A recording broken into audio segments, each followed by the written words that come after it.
Picture a Sunday night. The game's on, the kids are asleep, and a fight erupts over overdue bills and a secret betting app.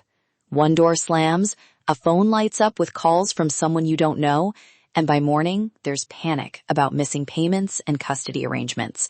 That's the kind of weekend that can change bank accounts and custody fights, and it happens more than you think.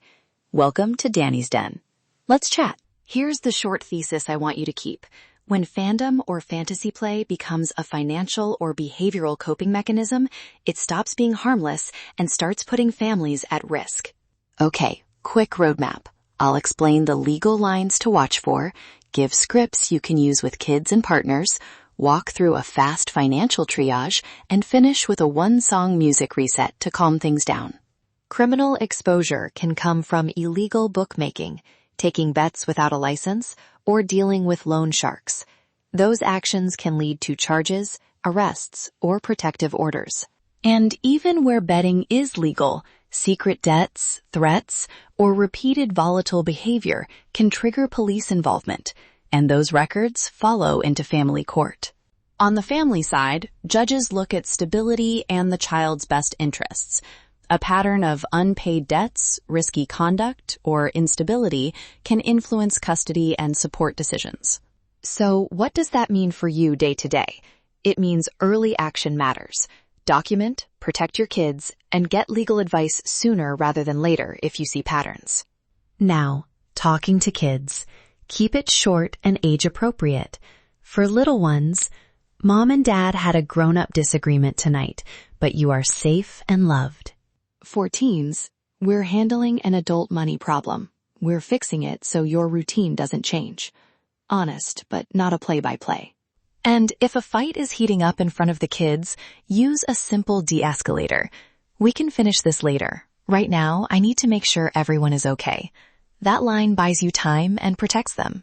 Protecting rituals matters. Keep halftime snacks, Sunday walks, or bedtime routines. Those tiny anchors tell kids the world is okay, even when grown-up stuff is messy. If you're wondering when fandom becomes harmful, watch for a few signs. Secretive money moves, borrowing and not telling you, mood swings tied to games, or contact with people who intimidate your family. If aggression or intimidation shows up, document calmly and make a safety plan. That could mean staying with a friend, changing passwords, or temporarily limiting account access.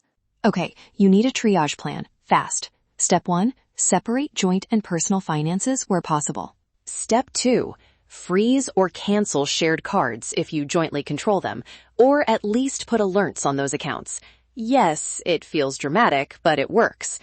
Step 3, track transactions for 90 days and save copies of disputed charges and any threatening messages. Step 4, change passwords and put alerts on your main accounts. If money is tight, ask about free legal clinics or local legal aid. Many places offer low-cost or no-cost consultations so you can understand your options without a huge bill. Documentation matters, but stick to the facts. A dated log like June 3rd, missed rent. June 5th, text from bookie.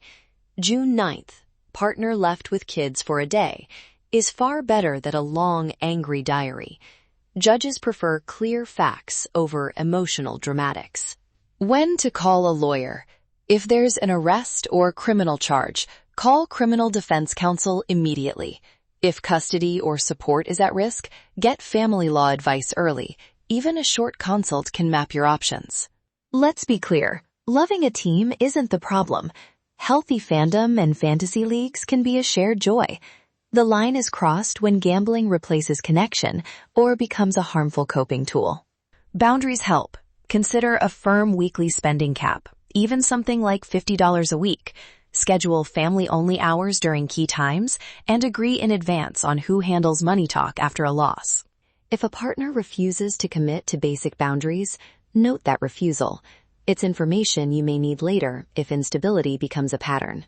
Okay, time for the reset. Music changes the room quickly. My short playlist idea. Start with Aaliyah to calm the room. Move into Lauryn Hill for heart. Add Outkast for a lift.